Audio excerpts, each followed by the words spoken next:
আমি আমার সন্তানের চিকিৎসাটা করব, বিনিময়ে আমি বাবা একটা কিডনি দিয়ে দিব। তবুও মানুষের কাছে আর হাত পাততে ভালো লাগতেছে না। এভাবেই কান্নায় ভেঙে পড়ে কিডনি বিক্রি করে হলেও নিজ সন্তানকে বাঁচানোর প্রতিজ্ঞা জন্মদাতা পিতার। মানুষের কাছে সাহায্য প্রার্থনা করতে করতে তিনি ক্লান্ত। চোখের সামনে অর্থের অভাবে তার ছেলে নবীনকে পঙ্গু হতে দেখে তিনি সহ্য করতে পারছেন না। এই দুনিয়ায় আমার আপন কেউ নেই। এই সন্তান, আমি ছোট থেকে বড় হয়েছি, বাবার আদর পাই নাই। আমাকে মা মানুষ করতে কষ্ট করে, আজকে মা পাখি দিয়ে গেছে। ছেলেকে নিয়ে আমি আজকে 2 বছর আড়াই বছর থেকে দেখতেছি। ওর 7-8 লক্ষ টাকা লাগে অপারেশন করতে, আমি করতে পারতেছি না। নবীন একসময় স্বপ্ন দেখত বড় হয়ে ফুটবল খেলোয়াড় হওয়ার। পড়াশোনা আর খেলাধুলার চঞ্চলতায় আনন্দেই তার দিন কেটে যেত। কিন্তু ভাগ্যের নির্মম পরিহাসে আজ সেই কিশোরের দিনরাত কাটছে বৌদ্ধ ঘরের চরম নীরবতায়। এখন তার কণ্ঠে বাঁচার আকুতি। আমার ইচ্ছা ছিল আমি দেশের যাচ্ছি নিয়ে আমি ফুটবল খেলবো দেশের হয়ে। সেই স্বপ্নটা আমার স্বপ্নই থেকে গেল। আমি সেটা কোনো দিন পূরণ করতে পারবো না, কারণ আমার পায়ের এই অবস্থা। আমি ঢাকা আবদুল্লাপুরে আমি ফুটবল খেলতাম, আমার ক্লাস 5-এ পড়তাম আমি সে সময়। এবং ওইখানে আমাদের একটা ছিল, ফুটবল ক্লাব ছিল। এই ক্লাবের আমি মেম্বার। আমার ওইখানে খুবই ভালোভাবে জীবনযাপন শুরু হয়েছিল, কিন্তু আসার সময় এই সড়ক দুর্ঘটনায় যে আমার অনেক কিছু হারিয়ে যায় জীবন থেকে। যেরকম আমার দাদি নাই, মারা গেছে। 2 বছর আগে এক সড়ক দুর্ঘটনা নবীনের সব স্বপ্ন উল্টে পাল্টে দিয়েছে। ঢাকা থেকে দাদির সঙ্গে রংপুরের পীরগাছায় গ্রামের বাড়িতে ফেরার পথে এক মর্মান্তিক দুর্ঘটনার শিকার হয় সে। চোখের সামনেই মৃত্যুর কোলে ঢলে পড়েন দাদি। সে যাত্রায় নবীন প্রাণে বেঁচে গেলেও বাস চাপায় পিষ্ট হয়ে থেতলে যায় তার পায়ের মাংসপেশি। আমি ঢাকা থেকে আসার সময় আমার দাদি এবং আমি সড়ক দুর্ঘটনায় আমার পায়ের এই অবস্থা। এখন আমি খুবই ইয়াতে আসছি, আমার বাবা মা খুবই টেনশনে আছে আমাকে নিয়ে। আমার চিকিৎসা ভালো মতন করতে পারছে না। আমি আবার পড়াশোনা করতে চাই, ফুটবল খেলতে চাই, আমি আবার স্বাভাবিক জীবনে ফিরতে চাই। আমার সামনে আমার দাদি গেছে, সেই রকম টেনশনে আমি আজকে মরার মুখে। আমার বেঁচে গেছে, কিন্তু আমি বেঁচেও মরার মুখে আছি। শুরুতে পায়ের আঘাত কতটা গুরুতর বুঝতে না পারলেও বর্তমানে নবীনের পায়ের অবস্থা বেশ সংকটাপন্ন। দ্রুত চিকিৎসা করাতে না পারলে পা কেটে ফেলা লাগবে। সে আগে অনেক ভালো ফুটবল খেলতো, কিন্তু 2 বছর আগে তার দাদির সাথে তার একটা অ্যাক্সিডেন্ট হয় ঢাকা থেকে আসার পথে। তো সেই অ্যাক্সিডেন্টে তার দাদি মারা যায়। কিন্তু নবীনের পায়ে আঘাত পায়। এই আঘাতটা ওই রকম ছিল না, অতটা ভাবিও নাই যে এরকম হবে। কিন্তু আস্তে আস্তে আস্তে আস্তে ওর 4টা অপারেশনও হয়, কিন্তু এখন ওর পাটা অনেক ক্রিটিক্যাল অবস্থায় আছে। পরবর্তীতে ওকে ঢাকা নিয়ে গেল। ঢাকা নিয়ে যাওয়ার পরে ওর মা নিয়ে এসলো, বললো যে পা কাটা লাগবে। একসময় নবীনের বাবা মা ঢাকায় চাকরি করলেও দুর্ঘটনার পর সব ছেড়ে তারা রংপুরে চলে আসেন। পরিবারের একমাত্র উপার্জনক্ষম ব্যক্তি নবীনের বাবা জুয়েল রানা ছেলের চিকিৎসায় এ পর্যন্ত প্রায় 8 থেকে 10 লাখ টাকা ব্যয় করেছেন। কিন্তু নবীন এখনো সুস্থ হতে পারেনি। শুরু হয় চরম অভাব অনটন।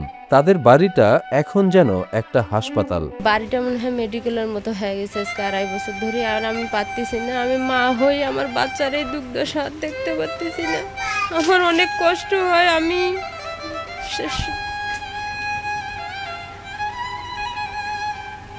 চিকিৎসকরা জানিয়েছেন নবীনের পায়ে আরও একবার প্লাস্টিক সার্জারি করতে হবে, যার জন্য প্রয়োজন আরও 8 থেকে 10 লাখ টাকা। অভাবের সংসারে এই বিপুল অঙ্কের টাকার দুশ্চিন্তায় 2 মাস আগে স্ট্রোক করেন বাবা জুয়েল রানা। ফলে তিনিও এখন কর্মক্ষমতা হারিয়ে শয্যাশায়ী, ঠিকমতো হাঁটতেও পারছেন না। বেচারা খুব অসহায়, টাকা পয়সা নেই। এর কাছে ওর কাছে হাত পাতি চায়া চুয়ে যায়, যেভাবে হোক চিকিৎসাপাতি আর কি যাই হোক ওষুধপাতি খাওয়াচ্ছে।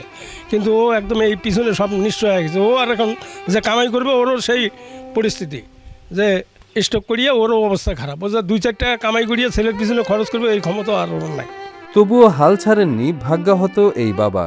যে মানুষটি জীবনে কখনো কারো কাছে হাত পাতেননি, তিনি আজ সন্তানের চিকিৎসার খরচ জোগাতে মানুষের দ্বারে দ্বারে ঘুরছেন। কিন্তু দিন শেষে সামান্য যে সহযোগিতা পান তা দিয়ে ওষুধের খরচ চালানোই কষ্টসাধ্য হয়ে পড়েছে। আমি আবার স্বাভাবিক জীবনে ফিরতে চাই। আমার সামনে আমার দাদি গেছে, সেই রকম টেনশনে আমি আজকে মরার মুখে। আমার বেঁচে গেছি, কিন্তু আমি বেঁচেও মরার মুখে আছি। আমার পায়ের খুবই খারাপ অবস্থা। এখনও কোনো সরকারি সুযোগ সুবিধাও মেলেনি। সরকারি কিংবা ব্যক্তিগত কোনো সহায়তা ছাড়া নবীনের সুচিকিৎসা নিশ্চিত করাও অসম্ভব, কেননা তার পরিবারের সেই সামর্থ্য নেই। আর পারতেছি না, আমার স্বামীও অসুস্থ, স্ট্রোক করে। সে সংসারটা চালাইতো, এখন সেও চালাইতে পারে না, অনেক কষ্ট হয়ে গেছে। বাচ্চারও চিকিৎসা আর পারতেছি না, এই জন্যে সরকারের কাছে আকুল আবেদন আমার বাচ্চাটার যাতে চিকিৎসার দায়িত্বটা নেয়। তাই নিরুপায় হয়ে সন্তানকে বাঁচাতে নিজের কিডনি বিক্রি করে দেওয়ার মতো চরম ও কঠিন সিদ্ধান্ত নিয়েছেন এই বাবা। আর আমি আমার বাচ্চার চিকিৎসা করতে পারতেছি না যদি আমাকে কেউ সহযোগিতা নাও করেন, কিন্তু আমি আমার একটা কিডনি বিক্রি করব। যদি কেউ একটা কিডনির বিনিময়ে আমাকে কিছু টাকা অর্থ সহযোগিতা করেন, আমি আমার সন্তানের চিকিৎসাটা করব। যে ছেলে একসময় মাঠ দাপিয়ে বেড়াতো, সে এখন সারাদিন ঘরবন্দি। আমার জীবনে এরকম আমি 24টা ঘন্টা আমি বিছানায় থাকি। আমার এই জীবনটা আমার ভালোই লাগে না। আমি আবার আমার পাটা সুস্থ হবে, আমি সাধারণভাবে হাঁটাচলা করব, এটা আমি সবাদের কাছে আশা করি। স্থানীয় ক্লাবও তাদের প্রতি সহায়তার হাত বাড়িয়ে দিয়েছে, তবে সেটা এখনো যথেষ্ট না। আমাদের ক্লাবের পক্ষ থেকে যতটুকু মানে সামর্থ্য আছে আমরা সেই অনুযায়ী আমরা সহযোগিতা করেছি, বাট আমাদের যে সামর্থ্য সেই অনুযায়ী মানে এটা কমপ্লিট করা সম্ভব না। তো সেই জন্য আমি সবার কাছে অনুরোধ করছি যে এই পরিবারটার প্রতি মানে দয়া এবং অনুগ্রহ করে আপনারা এগিয়ে আসেন।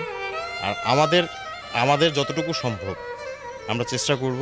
এলাকাবাসী ও সচেতন মহল মনে করছেন নবীনকে সুস্থ স্বাভাবিক জীবনে ফিরিয়ে আনতে এবং এই পরিবারটিকে বাঁচাতে সমাজের বিত্তবান ও সরকারের অতি দ্রুত এগিয়ে আসা প্রয়োজন।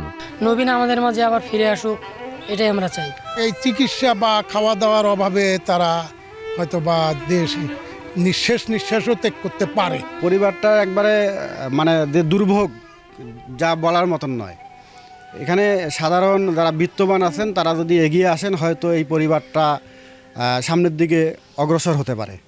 এত কষ্টের মাঝেও নবীন আজও স্বপ্ন দেখে সে সুস্থ হয়ে উঠবে, ফিরে পাবে তার সেই সোনালি দিন। আবারও সহপাঠীদের সাথে ছুটে যাবে স্কুল আর খেলার মাঠে।